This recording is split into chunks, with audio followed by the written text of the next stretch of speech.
आइए अब इस वीडियो में हम बनारस कविता का आदर्श पठन करते हैं।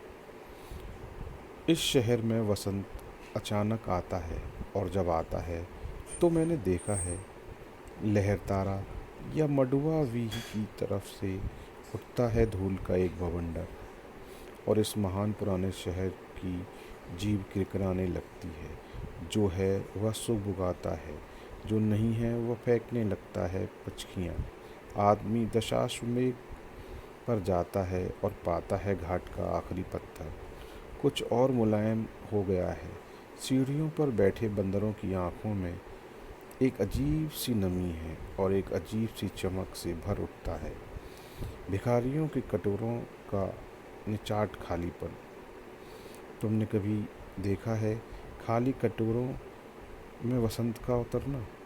यह शहर इसी तरह खुलता है, इसी तरह भरता है और खाली होता है। यह शहर इसी तरह रोज़ रोज़ अनंत शब्द ले जाते हैं कंधे अंधेरी गली में चमकती हुई गंगा की तरफ। इस शहर में धूल धीरे धीरे उड़ती है, धीरे धीरे चलते हैं लोग, धीरे धीरे बजते हैं घंटे। शाम धीरे धीरे होती है। यह धीरे धीरे ही होना, धीरे धीरे होने की सामूहिक लय दृढ़ता से बंधे हैं समूचे शहर को। इस तरह कि कुछ भी गिरता नहीं है, कि हिलता नहीं है कुछ भी, कि जो चीज़ जहाँ थी वहीं पर रखी है, कि गंगा वहीं है, कि वहीं पर बंधी है नाव, कि वहीं पर रखी है तुलसीदास की खड़ाऊ सैकड़ों वर्षों से। कभी सई सांझ बिना किसी सूचना के घुसाओ इस शहर में, कभी आरती के आलोक में इसे अचानक देखो। अद्भुत है इसकी बनावट। यह आधा जल में है, आधा मंत्र में, आधा फूल में है, आधा शव में, आधा नींद में है, आधा शंख में है, आधा ध्यान में है। अगर ध्यान से देखो तो यह आधा है और आधा नहीं है।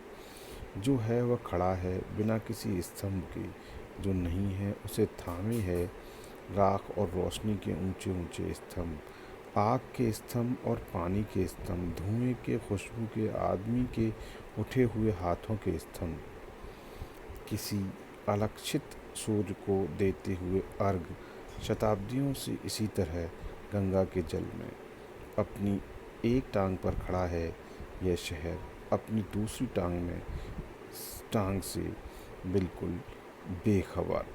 हम इस कविता के बाद, आदर्श पठन के बाद, इसके सार का अध्ययन करते हैं कि इस कविता के माध्यम से क्या कहना चाहते हैं केदारनाथ सिंह जी। इस कविता में प्राचीनतम शहर बनारस के सांस्कृतिक वैभव के साथ ठेठ बनपन पर भी प्रकाश डाला गया है। बनारस शिव की नगरी और गंगा के साथ विशिष्ट आस्था का केंद्र है।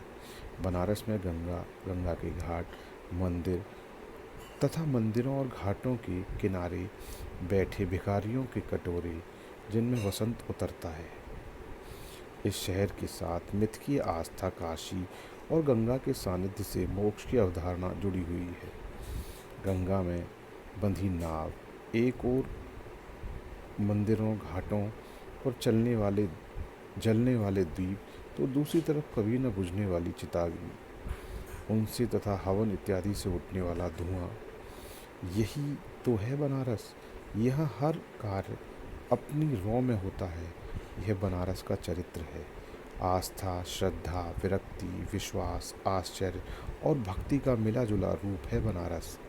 काशी की अति प्राचीनता, आध्यात्मिकता एवं भव्यता के साथ आधुनिकता का समाहार बनारस कविता में मौजूद है। यह एक पुरातन शहर के रहस्यों को खोलती है। बनारस एक मिथक बन चुका शहर है। इस शहर की दार्शनिक व्याख्या यह कविता करती है। कविता भाषा संरचना के स्तर पर सरल है और अर्थ के स्तर पर गहरी। कविता का शिल्प विवरणात्मक होने के साथ ही कवि की सूक्ष्म दृष्टि का भी परिचायक है। आइए हम अब अगली जो हमारी तीसरी वीडियो है, हम उसमें बनारस कविता का भावार्थ स्पष्ट करेंगे।